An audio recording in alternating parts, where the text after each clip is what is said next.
మహబూబ్ నగర్ జిల్లా పెండింగ్ ప్రాజెక్టులను BRS party పట్టించుకోలేదు.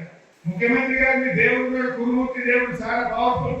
పాలమూరు జిల్లాలో కురుమూర్తి దేవుడు అంటే అందరికీ నమ్మకం. నీ కొడంగల్ పక్కనే ఉంటది. పోరా కురుమూర్తి దేవుడు దగ్గరికి నువ్వురా తడిబట్టలతో, నేను కూడా తడిబట్టలతో వస్తా. తడిబట్టలతో ఇద్దరు పోవు కురుమూర్తి గుడికి. ఎవరు నిర్లక్ష్యం చేసి 2 దశాబ్దాల పాటు నువ్వు ఉన్న తెలుగుదేశం పార్టీ, నువ్వు ఇప్పుడున్న కాంగ్రెస్ పార్టీ కదా పాలమూరు ప్రాజెక్టులకు మోసం చేసింది.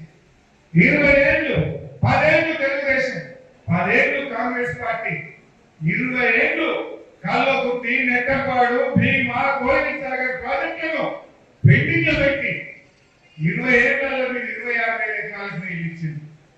కానీ కేసీఆర్ గారు ముఖ్యమంత్రి ఇంకా వారి ఆదేశంతో నీళ్ల మంత్రిగా మహబూబ్ నగర్ జిల్లాలో రాత్రి పూట ప్రాజెక్టుల దగ్గరే పడుకొని రాత్రి పనిచేయించి 4,000 కోట్లు ఖర్చు పెట్టి 6,50,000 ఎకరాలకు పాలమూరు జిల్లాలో నీళ్లు బాధించింది బీఆర్ఎస్ పార్టీ. ఇది తప్ప గొప్ప పోదాపా కురుమూర్తి గుళ్ళకి. ఆ దేవుడి ముందు కైపట్టంతో ప్రమాణం చేద్దాం.